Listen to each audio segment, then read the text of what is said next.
তো আজকে আবার বেরিয়ে পড়লাম একটা নতুন এডুকেশনাল ব্লগ বানানোর জন্য। তো আমি বর্তমানে যেখানে আছি তার যে আশেপাশে যে ব্যাকগ্রাউন্ডটা দেখা যাচ্ছে, এখানে প্রচুর বৃষ্টিপাত হয়েছে এই কয়েকদিনে, যেহেতু মনসুন টাইম স্টার্ট হয়ে গিয়েছে। এবং আজকে আমি তোমাদেরকে যে জিনিসটা দেখাবো সেটা হচ্ছে সয়েল ইরোশন।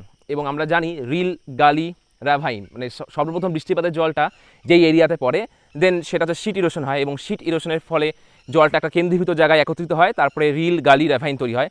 এবং আমি হচ্ছে আমার ব্যাকগ্রাউন্ডে সেম ওই জিনিসটা দেখাচ্ছি যেটা। তো আমরা নর্থ বেঙ্গলের একটা প্রত্যন্ত অঞ্চলে এসে পড়েছি আজকে, এবং আমার ব্যাকগ্রাউন্ডে তোমরা দেখতে পাচ্ছ এখানে কীভাবে রিল আর গালি ইরোশন হয়েছে। টোটাল ল্যান্ড সারফেস থেকে জলটা এক জায়গায় একত্রিত হয়ে এই জায়গা বরাবর এসেছে, এবং তোমরা দেখতেই পাচ্ছ, এবং জলটা এই বরাবর চলে যাচ্ছে মেন রিভারে। আমি বর্তমানে একটা গালিতে বসে আছি, এবং আমার হাতের ডান দিকে তোমরা দেখতে পাচ্ছ কীভাবে একটা গাছ এই রিল এবং গালি ইরোশনটাকে প্রতিরোধ করে রেখেছে।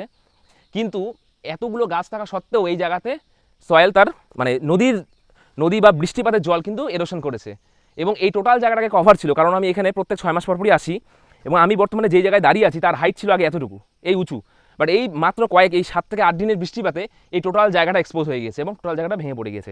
এবং আমি এখানে আবার 6 মাস পরেও এসে তোমাদের দেখাবো, মনসুনের পরে দেখবে এই গাছগুলো আর এখানে নেই, কারণ এই নদীতে সমস্ত গাছ চলে যাবে। তো এখানে আমি তোমাদের একটা বাস্তব রিল অ্যান্ড গালি এক্সাম্পল দেখালাম। এবং এই পাশে দেখো, এখানে যে একটা রিল বা গালি হয়েছে তা না, পরপর কন্টিনিউয়াস অনেকগুলো হয়েছে। ওখানে দুটো ছিল, এখানে একটা, দেন এই পাশেও আরেকটা আছে। তোমরা দেখো এই পাশেও একটা আছে, এখানে ভয়ঙ্কর বড় হয়েছে। এবং এই টোটাল এরিয়াটা একসময় টোটালটাই ভেঙে পড়ে যাবে, এবং এই টোটালটা একটা অনেক বড় অঞ্চল যখন হয়ে যাবে তখন তাকে আমরা বলবো র্যাভাইন। যেমন শিট ইরোশন, রিল ইরোশন, গালি ইরোশন, দেন র্যাভাইন।